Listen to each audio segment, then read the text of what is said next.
Tara, tara. Ako po, ang lakas ng ulan. Oo nga eh. Pero alam mo, crush din ako ni Carlton. Tanga ka ba? Hindi mo nangyari mo. Hala, bakit? Bawal ko mangarap? Nega-nega mo ah. Huwag kang assuming.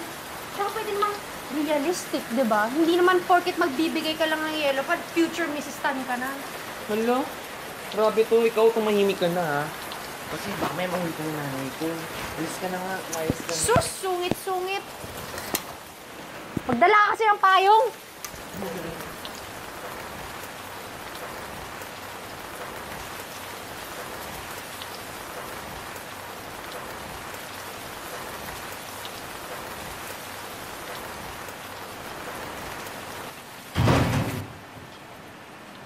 Ma, wato laylo. Light? Light siya, oh. Tapos siya.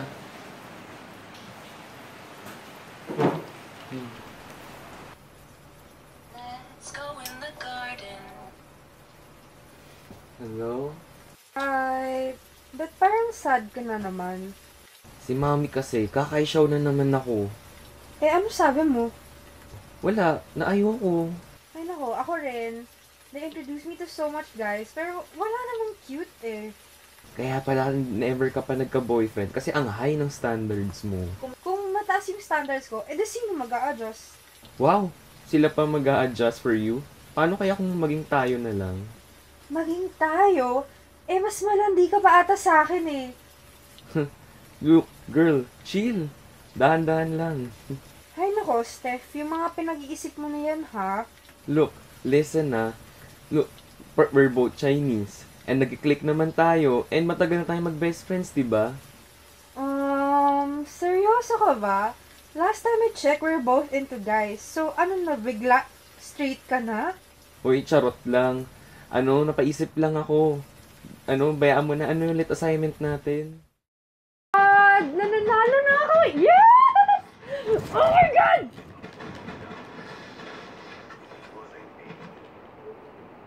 Teka lang, bakit ang tahimik mo? Wala lang. There's a lot of things in my mind kasi. Like what? Carlton? Ha? Hindi naman siyang nasa isip ko ngayon eh. Eh di anong? Eh di, yung pinag-usapan natin nung isang gabi. Huh? Homework natin? Nerd ka talaga, no? Hindi yun. Eh di ano? Yung, alam mo na, yung... Ito ba yung pagkakaisyaw ng mom mo? Oo. Ay nako, sus, sobrang GI. Pero, what if maging tayo? Hoy, bakla kumalma ka. Tara na, laro na, laro na, laro na.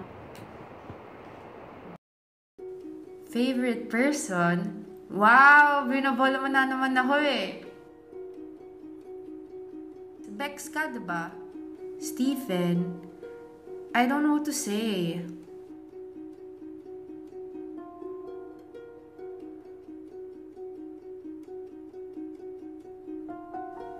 Tayo na lang.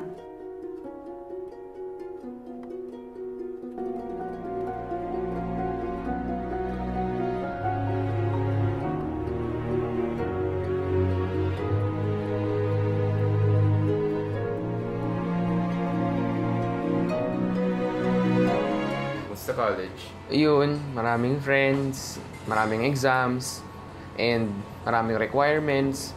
Pero alam mo sa bahay, si Mama, lagi niya akong kinakaisyaw, kinukulit tungkol dun sa mga anak ng kaibigan niya. Gusto niya akong ikaisyaw sa kanila. Hindi kong ibubay kayo sa either that, or sabihin mo, napakla ka. Oh, uy, baka may makarinig sa'yo dito. Feeling mo naman may kinig sa'yo. Eh di wow, thanks ha.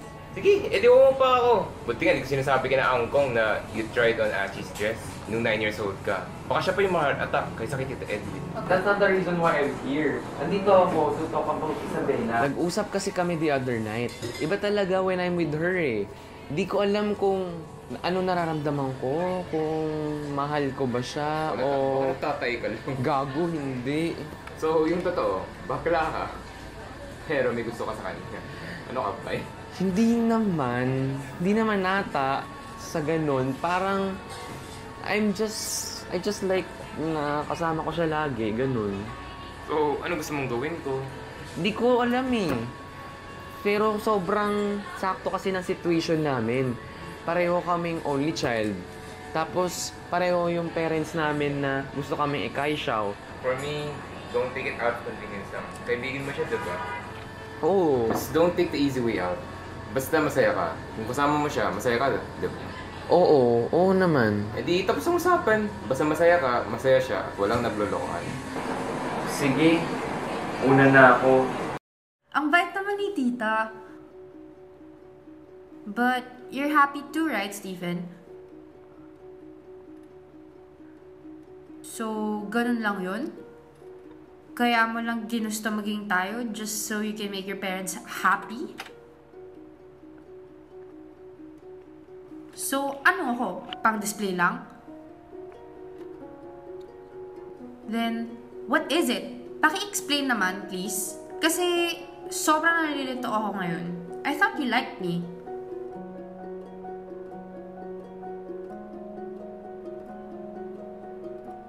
To hide that you're gay? Wag. Please lang. Huwag mo na akong sundan at huwag mo na akong ihatid sa bahay ko. I don't wanna force you to do anything that you don't like just so that you can please your parents. So please lang, don't ever talk to me again.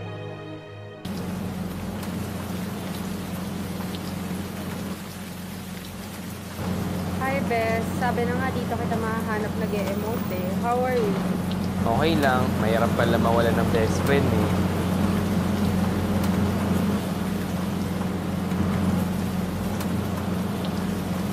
Ang hirap nga, but Stephen, I really hope you understand why I got mad and bakit ako lumayo. I really find it hard to look at you right now. Kasi, bakit mo kailangan ko gamitin? Sorry, Sabel. Sorry, but I can't be friends with you anymore. What you did was something I can't easily forget. Stephen, I'm sorry, but this is goodbye.